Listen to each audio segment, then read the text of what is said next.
Ang kanya raw healing session dito ginagawa sa kanyang bahay.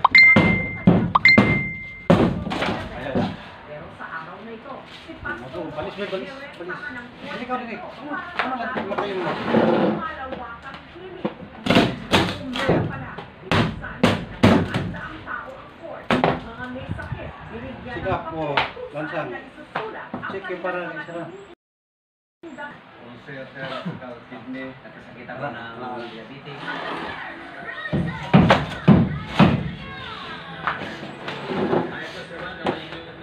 ang gamutan. Sige po, sige. Kaya po.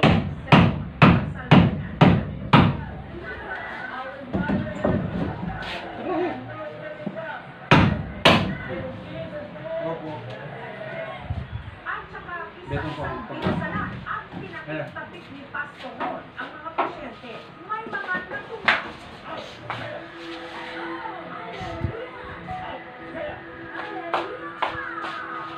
Awit din.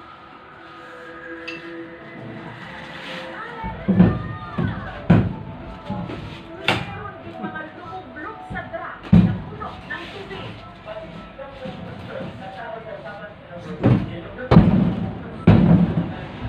Ang pagpapagamot kay Pastor Ron, libre raw. Kaya instrumento na ako maayo natin sa Ginoo.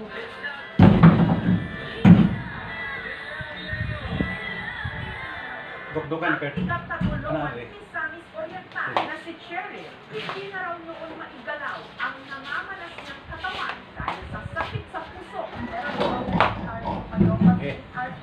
Uwi din, uwi. ng mga anak ko ako. Ada awit din kay dukdukan dia para ramon. Tanggal.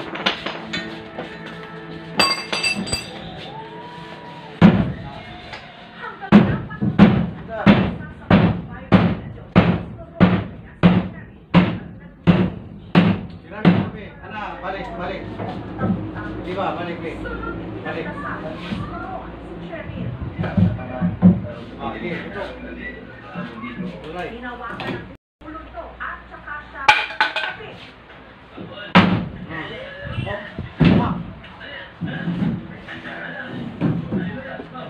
Ang ilang buwang kininda ni Cheryl sa loob lang daw ng ilang minuto.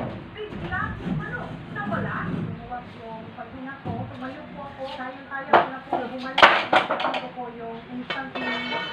Totoong cardio 1, 2. sa tumatagal talaga ang Pinapili. kung makaka-recover siya. Dahil sa pangako ni instant healing, maraming may sakit ang sinarayo. Gaya ng 65 anyos na si Cheryl na mula pa sa puno. Siya makatalo dahil sa nag-diskaril ng puto sa bewa. Si Lolo Pipito kinailangan pang kargahin para kay Pastor Ron.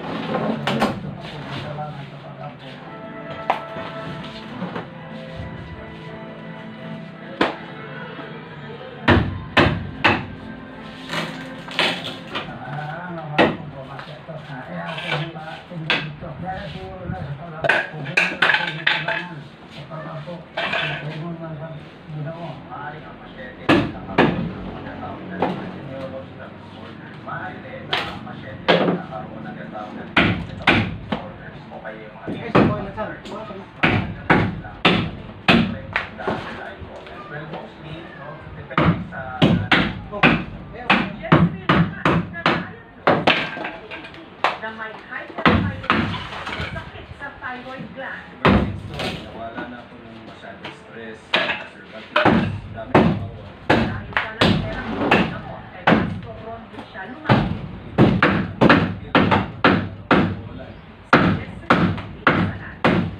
Kuha ng kuhan. Bukbal, lutang sa ida. Sambil, bal. Hindi ko na malaya. Pagka-list ko na dyan, ano pa? Okay, yun na.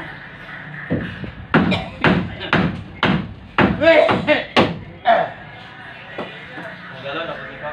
Yun yung Oh, tama. in 5 years na hindi ako Wala, dali, oh. sa hospital. Ang hyperthyroid, hindi siya bumabalik ng stress. Dito, pinakingin at hindi nagpatok. Guba. Pagdaan, guba.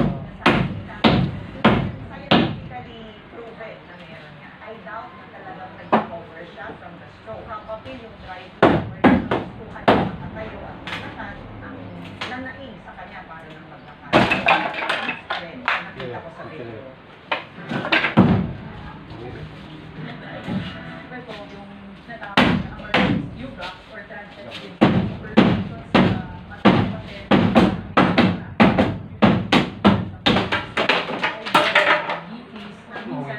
nang lalabo ng pagkain sila tapos bumabalik. Balik. Saan nga ba nagmula ang kakayahan nito? Si Pasko na magpagaling. Si Pasko aminado papapuntaw ko ang kanyang hanggang sinubok daw siya ng Panginoon taong 2019 nahirapan daw siyang huminga. Sobrang lalak ko talaga sa wala na po na ginawa. 2 years lang po yung buhay ko. Wala na ako at the time na yung ako na yung nagsakit. I realized that yun ang simula yung learning desire ko na Lord, bakit ako yung gagamitin ko? Why ask of God, Lord, this is the instrument in your people. Pero habang nasa Bible study session daw siya, isa sa kanyang mga kasama at nakapagpunan. Bible, my your hand. So when I try, by faith, hindi ko akalain na yung sabihin niya nangyari. Pero po yun na nag-post yung speak ko na God will be to heal the people. Doon na raw nasira ang mga sunod na nagpagamot sa kanya. Countless po. Hindi nga tanggal na ito. Ito Wala ko na ba? Kung muna ito, kipirahan ka. Para bawas na ng tago. Unang medisina. O yung rin na doon daw? Magitan ng pananampalataya. Dito naniniwala tayo. Pero talagang lumalaw. Lumalaw na yan. At sa pananampalataya natin ay... Ha? Magkano ba? Siko na natin, di ba? No? Gina-mindset na nung faith healer na may certain psychological and physiological state ang pwedeng mangyari sa inyo. Delete na yan eh. Bandwagon shared cultural phenomenon. At itong konseptong to would attract you to give it at least a try. And last year placebo, interesting ito kasi naniniwala siya na yung intervention ng faith healer is merong effect doon sa kanyang condition. Very emphasize na weak yung health systems natin. Kapag mahirap ka sa Pilipinas, parang wala kang karapatang pagdating sa ospital, nagsisisikan, lalo na kung kanyari sa mga mas mahihirap nating mga kababayan. So, instead of that, pupunta sila sa mga healer at the same time, hindi masakit sa kanila. Tayo po ay nag-cater dito ng service ng pangapasisya. Katulad ng kumpanya ng mga medisina, kailangan ng mga medical, may nadipon. Mayroong mga reason bakit hindi sila naniwala ay valid yan na pumunta dito at all the Lord is Jesus. Kasi ba't ako rin na pagpagaling ng mga tao. Lagi natin tinatanong, meron na bang himala? Sa mga tao, wala nang ibang malapitan. Marahil, meron. Gawin na lang, ha?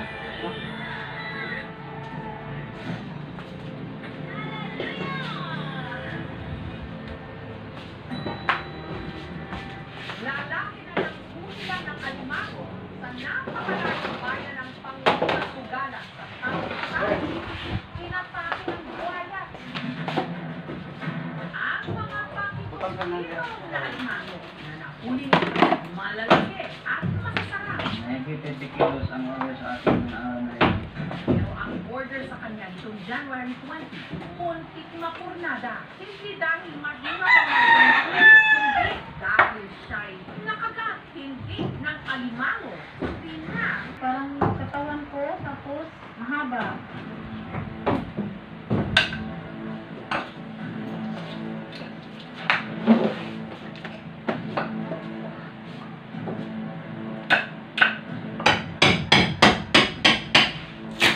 Makikita ko po man siya sa umaga, hapon, kasi po sa gabi, pero iba-iba po yung makikita ko man, nakikita niyo isa, ano yun, tapos iba yung kulay ng ano, sa likod, yung sa likod, yung kulay ng pagka-yellow, tapos yung isa, parang black talaga, Gayunman, hindi pa rin daw mawala-wala ang takot isang nila na makabigla na lang sila sa tumalin ang mga buhaya.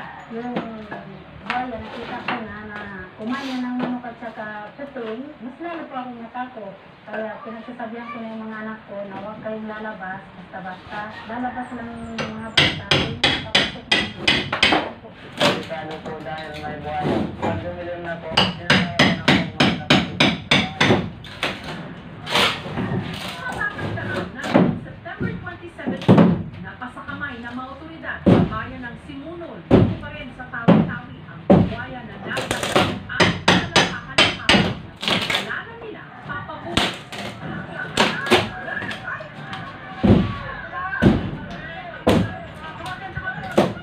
October 2020 naman, nahuli rin sa Kaparehong Bayan ang isa pang higanteng buhaya. Tinatayang nasa 500 kilos ang bigat, halos nakakatay ng mas mahaba ang kapapos. Dinala ito sa Crocodile Farm ng Pasilyo kung saan nakasama niya sa kulungan si Papa Bruce. Pero ilang buwan lang ang lumipas, namatay na ito dahil sa katandaan. Itong lugar na kung saan maraming reports ng crocodiles. So I usually was saltwater crocodile, not Crocodylus porosus. Doon kasi sila talagang naninirahan, yung mga ganyan klaseng habitat, mangroves, swamps. Sa nakalipas na mga taon, parami ang kaso ng mga pag-atake ng buhay. Mula 2019, ang MINRE o ang Ministry of Environment, Natural Resources and Energy ng Tawi-Tawi nakapagtala na ng 25 kaso ng tagisan ng mga tao at buwaya sa magkakaibang mga bayan. about 70% dito sa dahil sa pagkakasugala. Pero kaya nakita natin, mas agresibo sila. Na ang dami sila na-record natin na interaction. Mas agresibo sila. Tapos rin ito po dito. Kaya ko na population sa lugar. Sa human interest, pagkasira ng mga habitat. Ang dapat po natin ngayon, 82% ay nagkaroon ng pagkakita simula pa doon sa meron ng Philippine crocodile na nakatira sa tubig tabang. Meron po isang klase na buhay yung bilang niya ngayon ay sa Palawan ng dami. Yung mga buhay natin, maubos talaga yan. Walang kilos sa ating mga kasama dyan sa mga na komunidad. Nakatulong po kayo sa pagkonserba ng ating lugar kung bibigyan po natin sila ng kahit konting tirahan sa inyong mga lugar. Sa umaga, makalipas ang halos na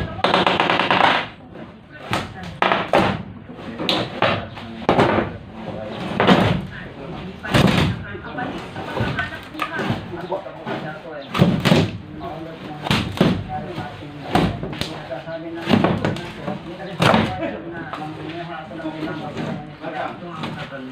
bilang magkatata.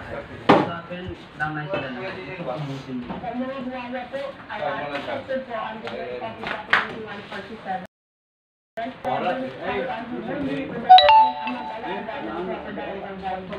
Meron talaga silang role sa ecosystem. Sila yung mga tinatawag Uba na. predators. Kaya nalang i-control yung population. Dahil na yung control nila. Kung sila ay nandiyan sa isang habitat, mas productive. Maraming mga isda, mas maraming mga other marine species. Importante ito sa Isamin. sa tao. Lalo na dahil tayo ay very sensitive.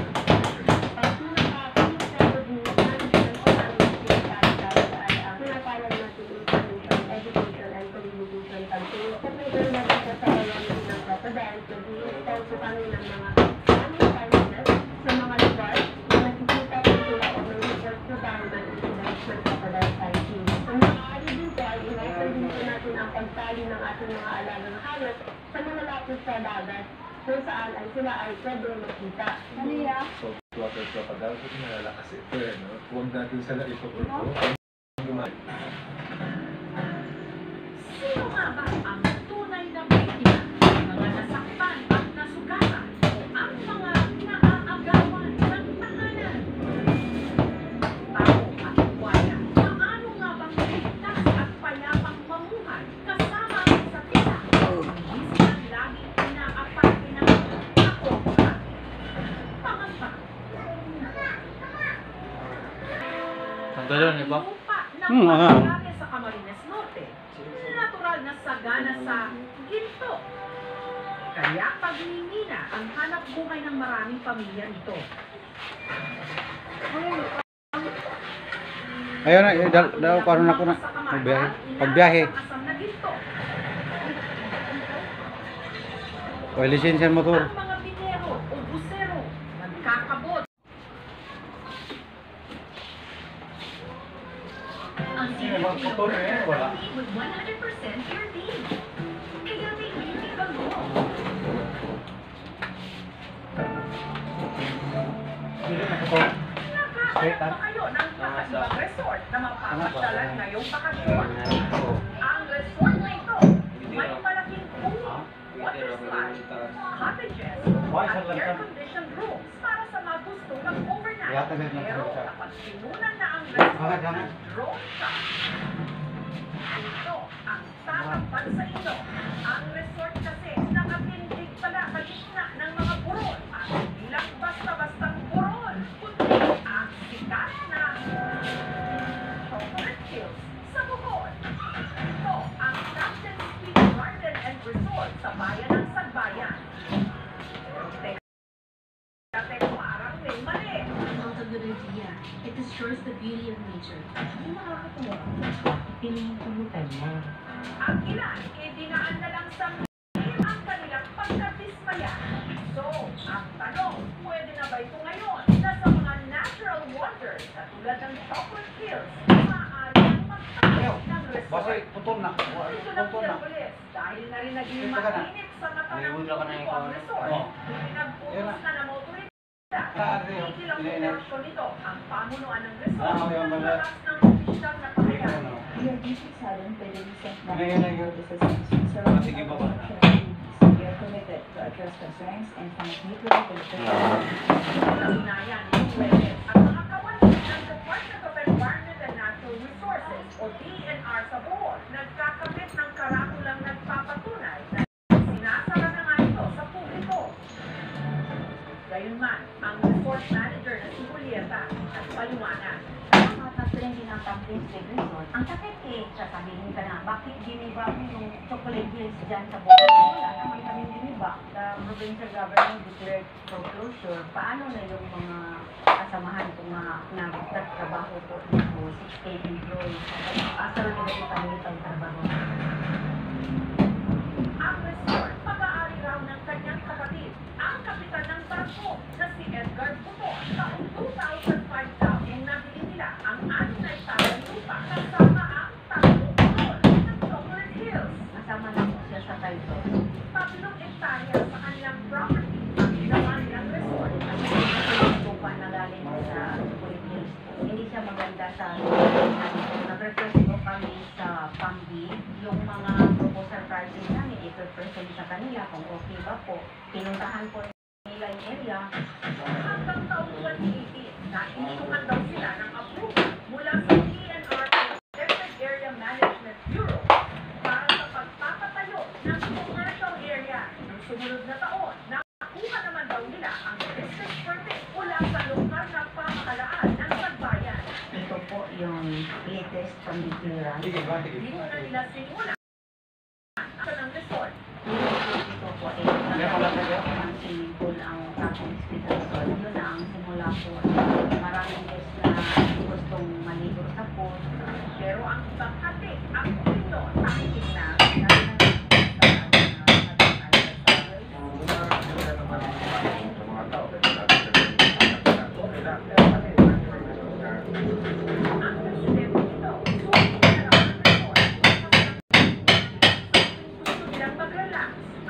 tayo raw kasi ang entrance fee mula 75 hanggang 110 pesos kada tao. Ayos na rin yung gabi, kaya monthly sa swimming pool kami nag-out. At inaawin pala sa resort ang ilang mga aktibidad. Kanayan, ulit na karakteran, 2024 swimming competition. Dito pa rin sinagawa para wala naman akong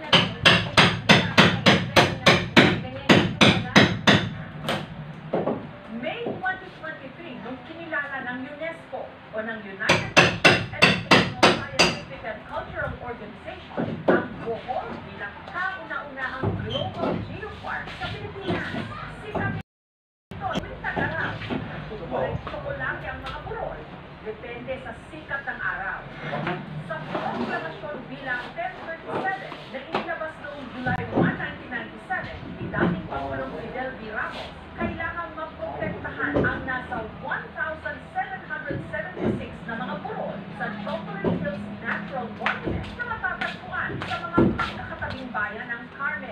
Atuan, Pilar, Sarbayan, Victoria Province. Sa kanyang contingent, may pagkakataong nagagancho raw si Dino. Hindi ko ba nakikita? Pero kung pag-ibig ko dito, nakita doon yung kasama ko na ginawasan. Ito nang buhay sa akin. Nagagulog ko sa ako. Matapos ang pananghalian, siya sa kaburan.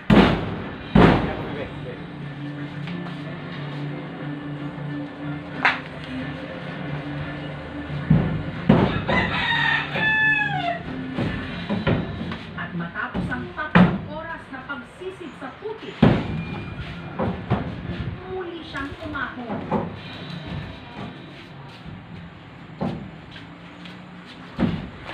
Pinagkakasama nila ang nakuha nilang ginto at saka isinalak sa gold car kung kanilang tawagin pabirin. Para makuha ang ginto, pinatakan nila ito ng asobe o mercury at saka nalo gamit lang ang kanilang kamay. At saka niluto sa apoy. Pinusunog ang mercury, nagpo-form siya ng mga mercury oxide. Yung mga powder mo, bite natin malanghap. Yung intelligensya, bumababa. Comprehension, medyo hindi na. Sa halos 6 na oras na pagsisid ni Dino sa putik, nakapag-uwi siya ng pinatayang nasa 0.75 grams ng ginto. Naibenta nila ito sa halagang 1,540 pesos. Binawasan na nilang bili nila ng gamit na 200 pesos. Ang natira, ay naghatian nilang 4. Kada isa, nag-uwi ng 335 pesos.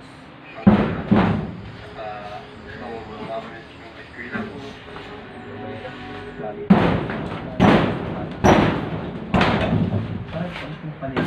Bakit makaling naglang ako? Ang tanong ngayon, posible pa kayang maibalik ang paningin ni Dino?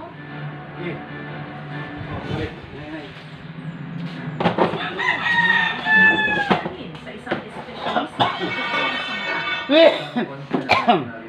Yung sa napasukan ng tubig at dahil ang cross ng pagkakasok.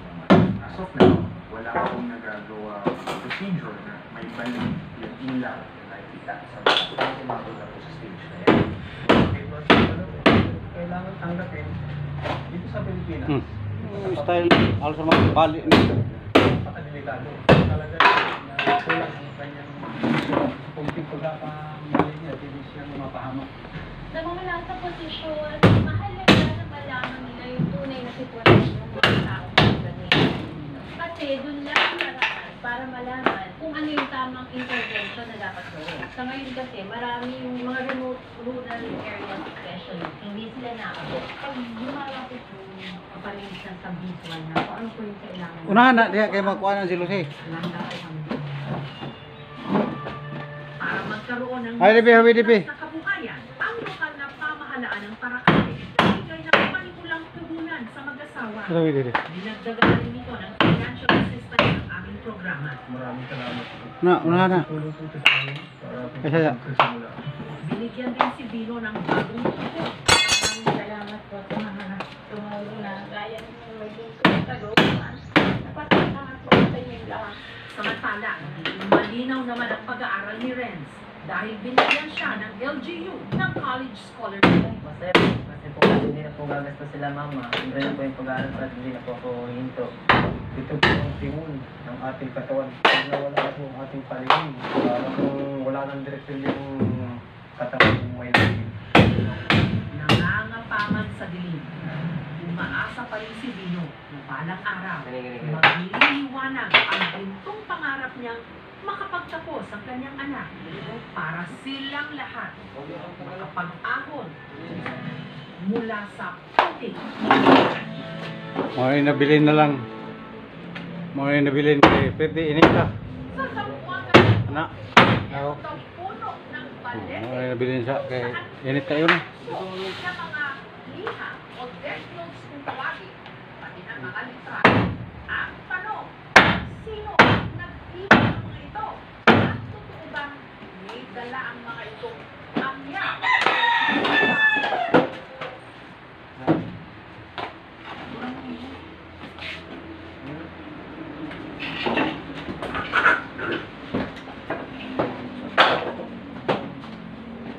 Okay di.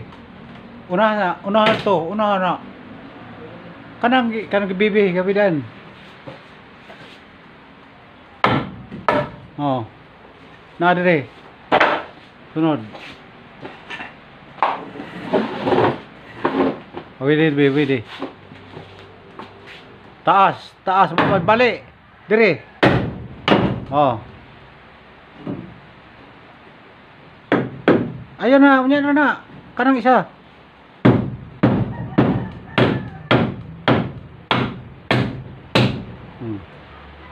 Ito. Paano na dia ang mga kuan? Santoy naya, tigib.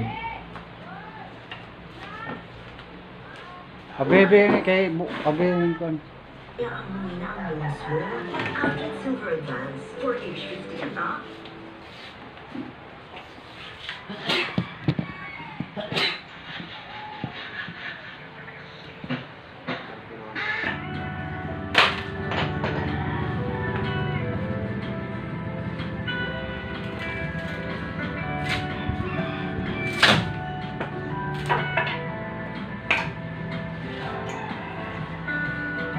Wah, mga lansan ko. Kasi may lansan nga. Yeah. Wala? Wala lansan? Kanang mga plywood ba? Oo.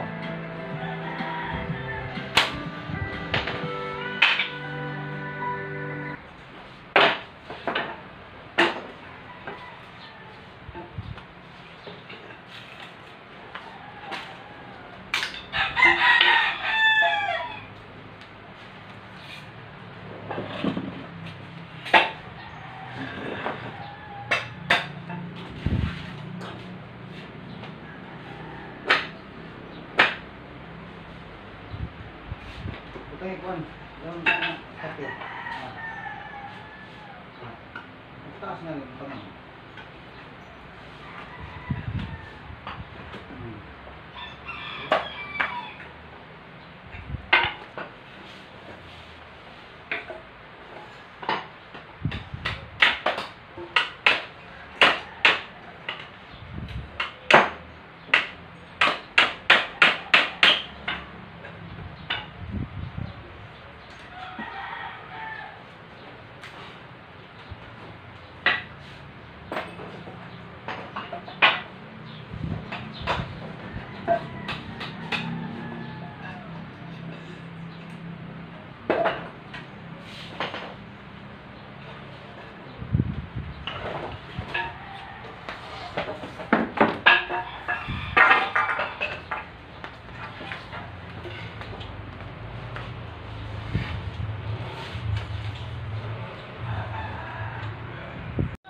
Luto kami ng pansit, paniudto.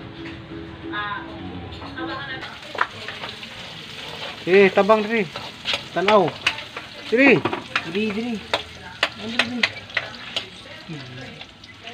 Diri pasiga ana para makita. Pasiga. Uga ko man din.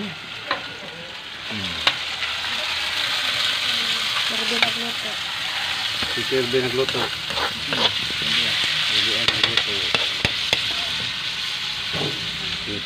Pansit na day?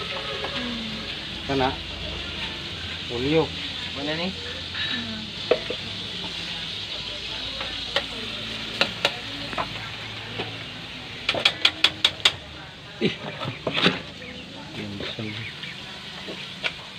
Ya, andam din pansit ya. Pansit. Pansit. Yung nadaan. Kahoy amo kay ginuba. Dagan amo kahoy.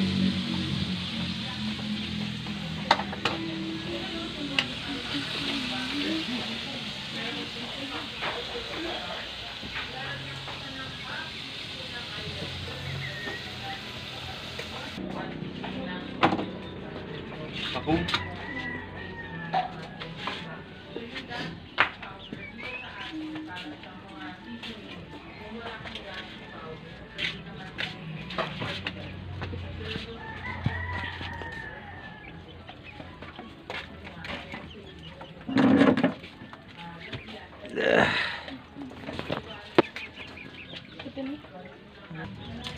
Masa?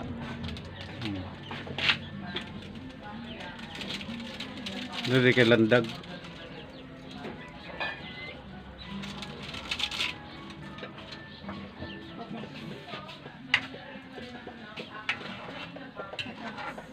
Rungan na ba si lain ng mga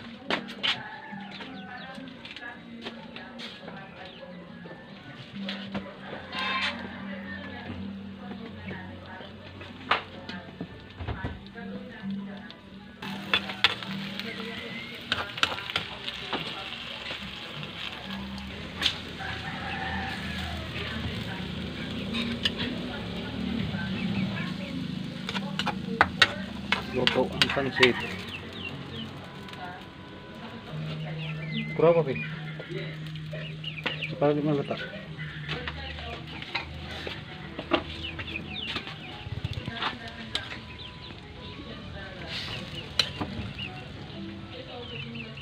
Butang.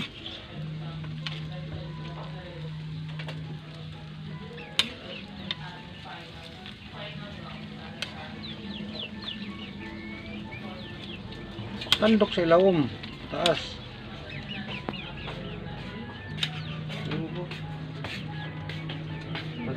Kuha ito kay bugas. Bangkit.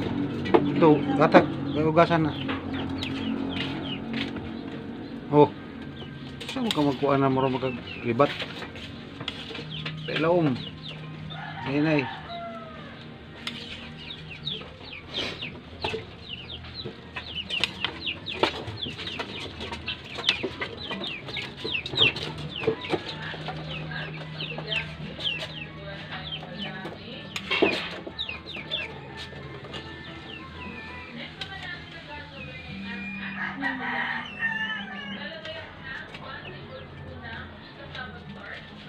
Ngit man.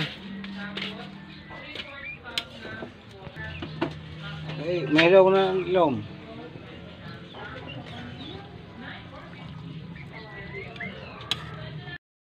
Kailanman, hindi nila naisip gastusin ang 500 pisong kasama ng liham. Dumating po kami sa gaya na ang laman lang po talaga ng wallet ay just yung 500. Wala po, nanghiram lang po kami minsan ng kuwan kung pwedeng hiraman. Naniniwala po sa ako na bigyan mo yan sa ibatin pagkamatupad po yung isang bata. Kung alam lang daw ng bata kung paano naging inspirasyon ang kanyang message in a bottle. Nag-isipad po ako na magsiga para makatapos sa mga bata. Gusto ko magbantay sa balat. Maging kasama ka, tulong kay mama at papa. Naisip ko rin po na i-wish din yung bata na yun na makapagtapos na siya. Magtagpo yung landas ng mga anak ko at siya ay Sinubukan nilang hanapin ang pangalan ng bata online.